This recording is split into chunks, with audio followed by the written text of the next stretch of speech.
Aron, good to see you here Good at afternoon. Media Day at Castle Donington, where tomorrow here at Donington Park there's a test day, but it means we're 2 weeks away from the start of the season. It's come round quick, isn't it? Yeah, it is. Like it feels like you're kind of stuck in no man's land in like October, November, and then before you know it, you're like, oh, have you booked flights? In my case, to get to the first round, and it's crept up, but in a good way. Like I feel like it's a really exciting time of the year when you're kind of on that precipice of everything about to kick off. So it's going to be fun. How has testing been so far? Yeah, it's been good. Like I feel, we did a day at Snet, 2 days at Croft. We were actually at Donington last week. We're at Pembrey next week. So I feel kind of comfortable. Like it's one of those things. Like you change car, and you never know, because obviously I've joined Toyota GAZOO Racing for this year.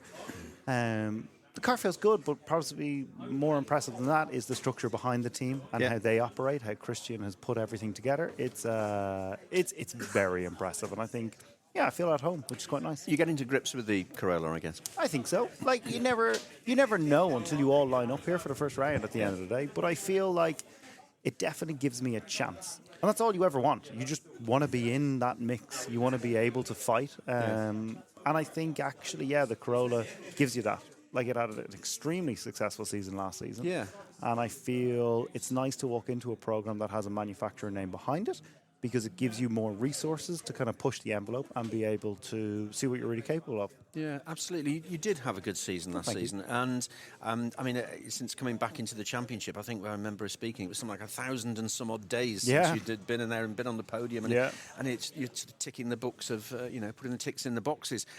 Was last season the sort of the preparation for this season? Does that, I know you changed cars, but does that make 100%. sense? Like I feel like you have to walk before you can run. And I think the last 2 years with PMR have been resurrected my touring car career. And I will forever be grateful for Adam and Martin and everyone within that team for bringing me to this level. Like that's the truth of it. I feel like they unlocked a whole new gear in my driving technique and where to really focus on. So that has been, it's been in the making for a few years. And now to get this opportunity to step into one of the manufacturer program, it's something that I'm really proud of, first and foremost, because I've worked 10 years of this career to get to this point.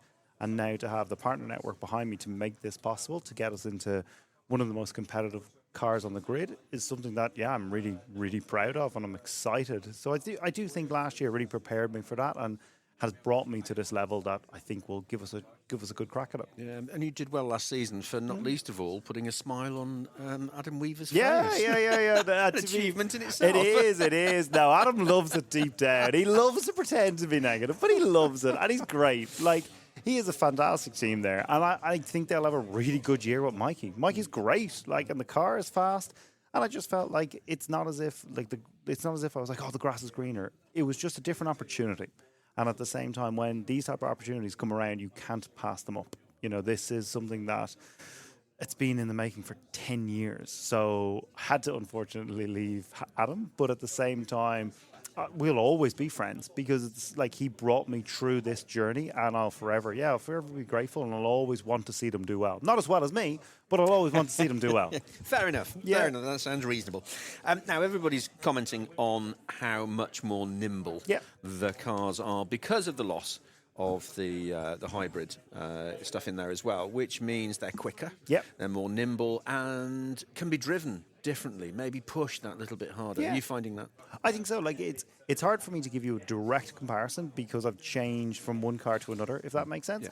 But straight away, it feels more agile. It feels like you can drive it on the nose a lot more.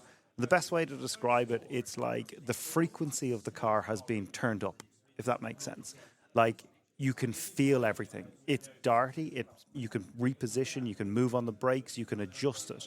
Where I would say the weight of what has been in the hybrid kit before numbed everything down. So it was like a more mellow tone, where now it's back to being like that high frequency. You respond and you react. You don't just sit in the car and drive it around. And I think that really suits my style. Like, that's kind of why I've always gone probably well at Thruxton, because it's a high frequency track. You're always on the edge around there. So taking the weight out of the car now makes the car feel like that at every circuit, which is quite nice. Which potentially means we'll see lap times coming down, without a shadow of a doubt. And as many people have pointed out to me, the potential at more circuits for qualifying to show less than a second across the whole grid. Great for the fans, harder work for you as drivers. Yeah, like, at the end of the day, is it hard work because you're in the car and you're living your best life driving it around? Like, I love it regardless. I think it'll be a lot more competitive because you can see, even from that preseason testing, the difference of the Toga Turbo Boost as TTB. I think that's what it's coined as. What that makes to lap time is quite a lot. It's probably more than what we've experienced before. So when the championship starts to effectively have the success penalties associated with championship order, I think you'll see people starting to really struggle with it. Like, that's the truth. And I think that's what everybody wants to see. They want to see people fight it out. They don't want to see someone sat at the front driving away into the distance, although I'd love to sit at the front and drive away into the distance. I know it's not the most entertaining thing to see. You have done that in the past. I have. It is boring, so it'll be nice to be in the mix. There's no pleasing some of you drivers. I want to fight it. I want to, like, if you ask me, I would fight people down the pit lane here if I could in the car. Not physically. I'm a lover, not a fighter. Just to be clear. But yes. in the car, I will race people to the end of the pit lane. So it'll be nice to kind of bring that back. Bring back that, like, the cutthroat nature of British touring cars. Like, everyone races with respect and everyone leaves that last little inch.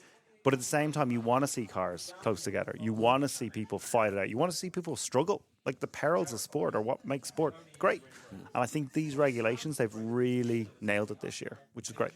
I think all the fans from the chat I've seen on social media are looking forward to and expecting possibly the best season for a number of years. Which also means we could get the unexpected happening. I mean, are you planning for that? Are we going to see somebody who's been sort of mid-pack all of a sudden up the front? Is that shootout at Brands Hatch going to be different faces? I think it will be. You know, I think over the years, this championship has evolved an awful lot. And maybe the hybrid system took away the work that drivers have done on their technique. So I would always say go back 5 years ago. Drivers that were in a very front-running team, they didn't have to have the perfect technique because the cars maybe had a little bit of an advantage. Where when the hybrid system came in, it all became a lot more technique-orientated. So you were really focusing on your brake traces, how the steering inputs were, how the throttle application was. And I think when you look at the fresh copper drivers that have come through and are successful, Jake, Ash, Tom, all those drivers are incredibly good at the technique of it. And I think that's what you'll see different this year again. Those that have really worked at that craft will get the last few tenths out of the car because now the hybrid's gone, the cars will be quicker. So when you have a technique advantage, it really translates onto a stopwatch. Absolutely. Now, I'd taken it as a given that you want podiums, you want trophies, you want to win. Yeah. That is an absolute hands-down given, Aaron. Have you set yourself a line for, say, the first weekend or or the half season? It's hard to say because I feel like all the ingredients are there for success. But that's the truth of it. But every other driver will think that. They'll go into a year full of optimism. And I think one thing that I've seen is the car has been very fast in all of our preseason testing. So I feel like we should be confident going in. I don't know what success looks like. Like, it sounds cliche, but the success for me is to make everyone that's involved with me proud of what they've done, if that makes sense. From Christian and Amy to all of my partners, that they've actually backed me to allow me to have a chance to fight for this championship. That will be a success to me. You know, I know already I've prepared more than I ever have for anything in my entire life. So I feel I'll be happy with the outcome regardless of what it is because I know I've given it my all and I've gone all in this year. So I think what it will look like, hard to say, but I feel like we have a chance and that's all I've ever wanted. I hope you have a great season. Thank you. Aaron. You deserve it. You had a great season last year, and I hope it gets even better for this year. A couple of things. We should just say congratulations because you're increasing the size of your family, aren't you? The Taylor Smith crew are growing by one in August. And it's going to appear in the middle of the season. It is, of course, a little boy. Like, my life is chaos at the best of times, and I keep making this terrible analogy that if a house is on fire, a little bit more fire isn't going to hurt it. So I feel like that's how I feel about this little fella arriving. But no, we're very, very fortunate. I'm very excited because our little girl Oakley is going to be the best big sister. So you know it's a boy. Do you have names? I do, but I'm not telling you. Okay. No way. Right. I've been told I'm allowed to reveal the gender, but not the name. And you're sticking to that. Well I am. done. If not, I'll get told. shot. Yeah. Right. Just to finish off, as you know, at this part of the season, we like to put a couple of curveball questions in. So there are 5 on my bit of paper, numbered 1 to 5. Choose your first one. Which one shall we go? We'll go 4. 4. Are you a good passenger in a road cart? No. Terrible passenger because I always feel I can do it better. Fair enough. Choose another number. 2. What was the last book you read? I think the last book I read was Bounce. It's a tennis book about the 10,000 hour rule and how you become professional at anything if you put 10,000 hours into it. Changed my mindset and approach to a lot of stuff. Does that mean you've put the full 10,000 hours I've put 20,000 hours in. Now, if Excellent. I actually told you the last book I read, I think it was something like The Egg and the Duck for Little Oakley. So that doesn't really count. No, well, it does, because I think that's the best one of any we've been given today so far. And one final number between 1 and 5. We'll go 1. Do you have a middle name? Christopher. Oh, okay. Yeah, no, I've never referred to it, never know it, but it's there. It's on my passport. It's been interesting getting everybody to reveal, or in some cases not, reveal their middle name. Yeah. So well done. No, thank you. Aaron, pleasure to see you here. Likewise. Have a great season. Thank you for the catch-up.